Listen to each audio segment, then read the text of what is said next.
Hello everyone, my name is Daniel Downing and this is my flight scenario presentation for Flying Wild.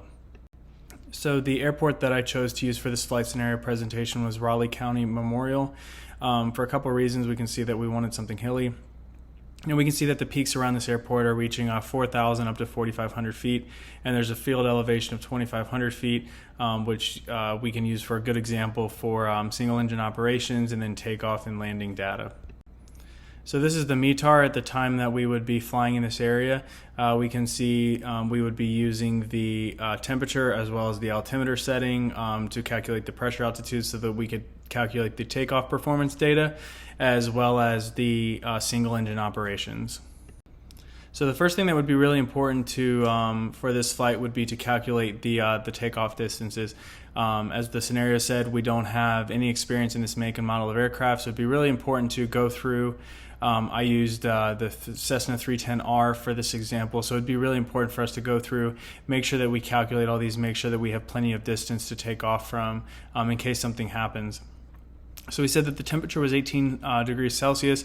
Weight, we're going to use 5,100 pounds, and then using the temperature in the altimeter setting, we can calculate a pressure altitude of 2,364 feet, which we'll be using for the rest of the calculations as well. So it's going to be a ground roll of 2,240 feet using the performance charts, and total distance to clear 50-foot obstacle would be 2710. So next, being in a multi-engine aircraft, it would be important to calculate the accelerate stop distance. Accelerate stop distance is the runway required to accelerate to VR and bring the aircraft to a complete stop, assuming that you experience an engine failure right at VR. So at this particular airport, we have about 5,000 feet of runway available. And in this case, if we were to have an engine failure at VR and we needed to stop and abort the takeoff, we would need 3,580 feet, so plenty of room to get the aircraft stopped if we would need to. And next, the next thing that we would really want to pay attention to would be the accelerate go distance. So these are calculations that we would want to calculate, especially given the fact that we've never been in this make and model of aircraft.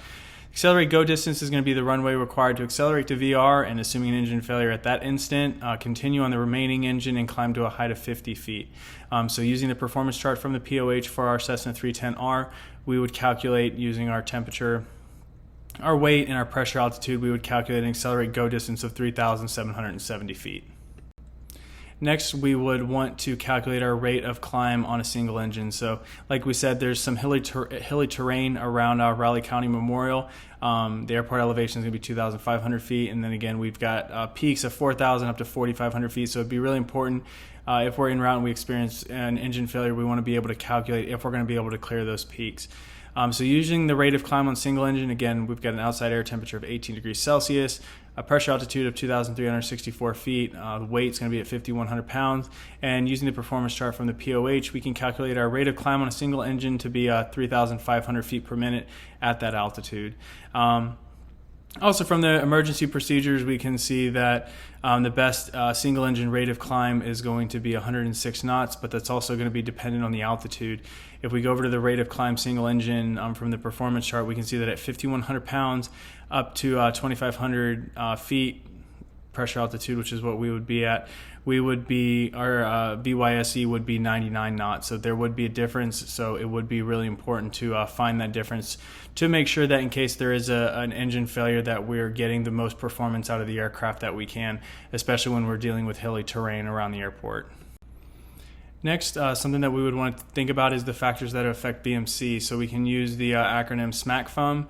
And essentially, when it comes to factors that are affecting VMC, anything that's going to increase performance on the aircraft is going to increase the VMC. So the VMC is going to be our minimum controllable airspeed on a single engine. So for example, on a standard day where the air is more dense, it's going to increase the performance of that remaining engine, assuming that there's an engine failure on the other engine, and it's going to increase VMC. Moving down through the list, another one would be weight. The less weight that we have, the more effect that that's going to have on the performance of the aircraft, and it's going to increase VMC. So these are all factors that we would want to be thinking about pre-flight, because the more performance that the aircraft has, if there is an engine failure, that single engine that's still operating is going to be essentially a lot more powerful than on days where the aircraft would have less performance. So something that we could use when we're trying to identify an engine failure is dead foot, dead engine. So due to the asymmetric thrust, when an engine fails, the airplane will yaw and roll towards the dead engine. and we use this mnemonic, the foot that's not moving to counteract this yawing moment is considered the dead foot, and that foot represents the dead engine. And this is just an easy way for us to quickly identify which engine has failed and to take the necessary steps to try to restart that engine or to secure that engine. And next, when we're talking about single engine operations, we're going to yaw and roll toward the dead engine. So if you are not yawed and rolling towards the operative engine, the aircraft will be slipping through the air. And if we're trying to outclimb peaks, we're not going to have as much climb performance as we could. So asymmetric thrust not corrected will cause the operative engine to turn the aircraft, therefore decreasing climb performance, which in this case we already only have 350 feet per minute to try to outclimb some of these hills. It's going to be really important that we are taking all this into account in case that there is an engine failure. So the rule of thumb is to bank 2 or 3 degrees toward the operative engine and a half ball of deflection on the turn coordinator into the dead engine. And then just quickly going over some of the checklists if we had an engine failure. So this one during takeoff, we would want to close the throttles immediately, brake as required. And then some of these engine failure after takeoff is going to be the difference between either getting the airplane stopped, so the accelerate stop distance, or the accelerate go distance. So we can see that the mixture is going to be as required. Props, throttles, full forward, landing gear, checkup. And then we're just trying to identify the dead engine, as we were saying before, and then banking into the engine like we were covering in the last slide. And then the checklist for an engine failure during flight, the first thing is going to be to identify that dead engine, either via the engine indicating instruments or, like we said, identifying the performance of the aircraft yawing into the dead engine. So before securing the inoperative engine, we want to try to restart, and that's what this checklist goes through. And then if it doesn't start, we're going to secure the engine, shut everything down.